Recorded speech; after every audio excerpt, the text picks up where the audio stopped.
മുഖ്യമന്ത്രിയുടെ principal secretary Nalini നെറ്റോ തത്സാനം രാജിവെച്ചതായുള്ള സൂചനകൾ നേരത്തെ വന്നിരുന്നുവെങ്കിലും ഇപ്പോൾ രാജി സ്ഥിരീകരിച്ചുകൊണ്ടുള്ള റിപ്പോർട്ടുകൾ വരികയാണ്. മുഖ്യമന്ത്രിയുടെ ഓഫീസിലെ ഉന്നതരുമായുള്ള അഭിപ്രായ വ്യത്യാസം കാരണമാണ് രാജി എന്നാണ് ഇപ്പോൾ വരുന്ന റിപ്പോർട്ടുകൾ. തെരഞ്ഞെടുപ്പ് കഴിയുന്നതുവരെ സ്ഥാനത്ത് തുടരാൻ മുഖ്യമന്ത്രി നളിനി നെറ്റോട് ആവശ്യപ്പെട്ടിരുന്നുവെങ്കിലും നളിനി നെറ്റോ രാജി സമർപ്പിക്കുകയായിരുന്നു. പൊളിറ്റിക്കൽ സെക്രട്ടറിയും മുഖ്യമന്ത്രിയുടെ ഓഫീസിലെ മറ്റു ചില ഉദ്യോഗസ്ഥരുമായി നേരത്തെ നളിനി നെറ്റോ ശീതയുദ്ധത്തിലായിരുന്നു. ഇതിനെ തുടർന്ന് പ്രധാനപ്പെട്ട ഫയലുകൾ നളിനി നെറ്റോയ്ക്ക് നൽകിയിരുന്നില്ല എന്ന റിപ്പോർട്ടുകളുണ്ട്.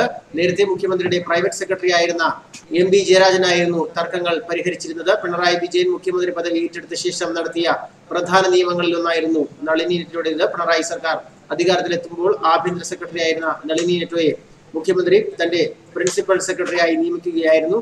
UDF സർക്കാരിന്റെ കാലത്ത് ലാവ്ലിൻ കേസിൽ പിണറായി വിജയനെ വെറുതെ വിട്ട CBI കോടതി വിധിക്കെതിരെ അപ്പീൽ നൽകാനുള്ള സർക്കാർ തീരുമാനത്തെ എതിർത്തതോടെയാണ് CPM-ഉമായുള്ള നളിനി നെറ്റോയുടെ അടുപ്പം കൂടുന്നത് തന്നെ. സംസ്ഥാനത്തിന്റെ ചീഫ് സെക്രട്ടറി ആയിരുന്ന നളിനി നെറ്റോ സർവീസിൽ നിന്നും റിട്ടയർ ചെയ്ത ശേഷം വീണ്ടും മുഖ്യമന്ത്രിയുടെ ഓഫീസിലെ ചീഫ് പ്രിൻസിപ്പൽ സെക്രട്ടറിയായി നിയമിക്കപ്പെടുകയായിരുന്നു.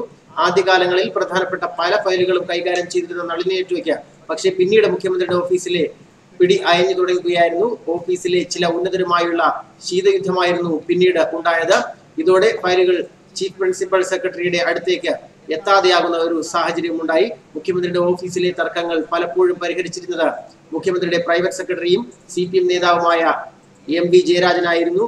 CPM കണ്ണൂർ ജില്ലാ സെക്രട്ടറിയായി തെരഞ്ഞെടുക്കപ്പെട്ട MB ജയരാജൻ മുഖ്യമന്ത്രിയുടെ പ്രൈവറ്റ് സെക്രട്ടറി സ്ഥാനത്ത് നിന്ന് രാജിവെച്ചതോടെ മുഖ്യമന്ത്രിയുടെ ഓഫീസിനെ നിയന്ത്രിക്കാൻ ആളില്ലാത്ത ഒരു സാഹചര്യം ഉണ്ടായി എന്നാണ് വിലയിരുത്തൽ. കുറച്ചു ദിവസങ്ങളായി മുഖ്യമന്ത്രിയുടെ ഓഫീസിലെ ഉന്നതരുമായി ചില തർക്കങ്ങൾ ഉണ്ടായിരുന്നു. ഇതോടെയാണ് പ്രധാനപ്പെട്ട ഫയലുകൾ നളിനി നെറ്റോയുടെ അടുത്തേക്ക് എത്താതിരുന്നത്.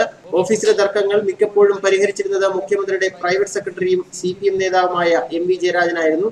അദ്ദേഹം കണ്ണൂർ സെക്രട്ടറിയായി തെരഞ്ഞെടുത്തതിനെ തുടർന്നാണ് വിഷയം കൂടുതൽ വഷളായത്.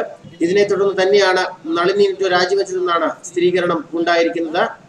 സംസ്ഥാനത്തിന്റെ ചീഫ് സെക്രട്ടറിയായ നളിനി നെറ്റോ വിരമിച്ചതിനു ശേഷവും മുഖ്യമന്ത്രിയുടെ ചീഫ് പ്രിൻസിപ്പൽ സെക്രട്ടറിയായി തുടരുകയായിരുന്നു. എന്നാൽ ഈ അടുത്ത കാലത്താണ് ഈ പ്രശ്നങ്ങൾക്കുള്ള സംഭവ വികാസങ്ങളെല്ലാം ഉണ്ടാകുന്നത്. ന്യൂസ് ഡെസ്ക് മലയാളി വാർത്ത.